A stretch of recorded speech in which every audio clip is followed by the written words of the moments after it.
اذا راکبوا فی الفلک دعوا اللہ، قریش مکہ جب کشتیوں پہ سوار ہوتے تو کس کو پکارتے؟ اللہ کو۔ اکرمہ بن ابی جہل نے صرف اس پکار اور ندا کی وجہ سے اسلام قبول کیا تھا۔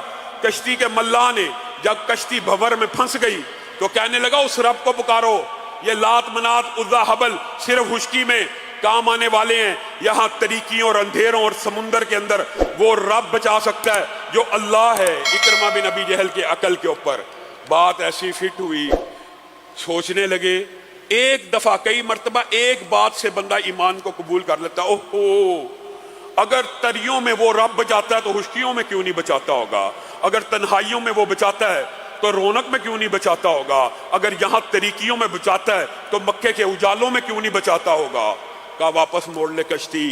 ساری زندگی رسول اللہ کے ساتھ ان کے باپ نے دشمنی کو نبھایا، لیکن ایک جملے نے، ملاح کے ایک جملے نے ان کی زندگی کو بدل دیا۔ میں اور آپ قرآن کی آیتیں سنتے رہیں، ہماری زندگی نہیں بدلے گی، ہم نے پھر بھی در در کی ٹھوکریں کھانی ہیں، پھر بھی گلی گلی نکر نکر قبر حجر شجر ہر ایک کو سجدہ کرنا ہے، نہیں کرنا تو مالک کو نہیں کرنا، نہیں کرنا تو مالک کو راضی نہیں کرنا۔ قتیبہ بن مسلم، سبحان اللہ، ہم نے تاریخ پڑھی ہو تو بات ہے نا، تاریخ پڑھتے نہیں ہیں۔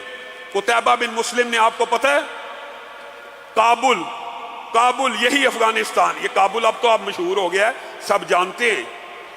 قتیبہ بن مسلم اس کابل کے قلعے کے سامنے کھڑے ہیں،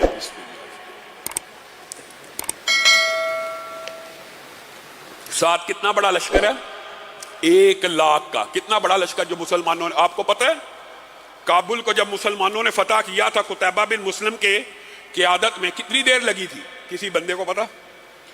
ظہر کے وقت دعا کی تھی قتیبہ بن مسلم نے، اور عصر سے پہلے پہلے پورا کابل فتح ہو گیا تھا۔ اور یہ جو واقعہ ہے یہ بڑا دلچسپ ہے۔ قتیبہ بن مسلم نے ظہر کی نماز کی امامت خود کرائی، سپہ سالار تھا، اور سپہ سالار بھی مسلح کا بھی امام تھا اور لشکر کا بھی امام۔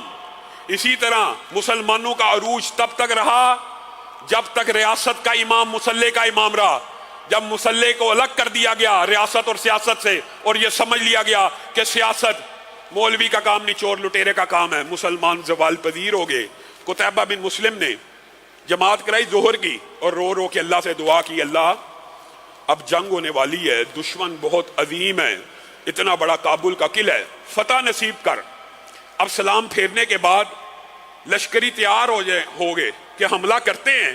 قتیبہ بن مسلم میں بھی اٹھے گا، قتیبہ کہہ رہے کسی نے ایک تیر نہیں چلانا، کسی نے ایک تیر نہیں چلانا، میں نے تو دعا کر لی ہے، لیکن جاؤ محمد بن واسع کو ڈھونڈ کے لاؤ، محمد بن واسع رحمہ اللہ کو ڈھونڈ کے لاؤ۔ کیا کرنا ہے؟ اس سے دعا کرانی ہے، جب تک وہ دعا نہیں کرے گا تب تک میں نے جنگ کا آغاز نہیں کرنا۔ لشکری ڈھونڈتے ہوئے، ولی اللہ ہیں، مستجاب الدعوات ہیں، ڈھونڈتے ہوئے محمد بن واسع کو آئے۔ کیا دیکھا؟ محمد بن واسع ایک انگلی اٹھائے ہوئے کہہ رہے یا حی یا قیوم، یا حی یا قیوم، مسلمانوں کے اس لشکر کو فتح دے دے۔ قتیبہ بن مسلم کو کہا جس کو آپ ڈھونڈ رہے ہیں کہ آپ دعا کرائیں لشکر کی فتح کے لیے، وہ تو پہلے ہی اللہ کے حضور میں انگلی اٹھا کے اللہ سے بھیک مانگ رہا فتح کی۔ اس وقت قتیبہ بن مسلم کے یہ الفاظ آج بھی تاریخ کا حصہ ہیں، سنہری حروف سے لکھے جاتے ہیں۔ فی البدی اس نے کہا والذی نفسی بیدی لا اصبع محمد ابن واسع، لا اصبع محمد ابن واسع خیر عندی، والذی نفسی بیدی لا اصبع محمد ابن واسع خیر عندی من 100,000 سیف شہیر ومن 100,000 مقاتل کریر۔ محمد بن واسع کی اٹھی ہوئی رب کی طرف ایک انگلی قتیبہ بن مسلم کو 1000، 1,00,000 یعنی 100,000، 1,00,000 تلواروں کی چمک سے زیادہ قیمتی ہے، اور 1,00,000 نامور قتال کرنے والے جنگجوؤں سے بہتر ہے۔ اور جب جنگ شروع ہوئی، ظہر کو حملہ کیا، عصر سے پہلے پہلے قلعہ فتح ہو گیا۔ کس وجہ سے؟ دعاؤں کی برکت کی وجہ سے۔ میں نے اور آپ نے، یہ دعا مومن کا ہتھیار ہے۔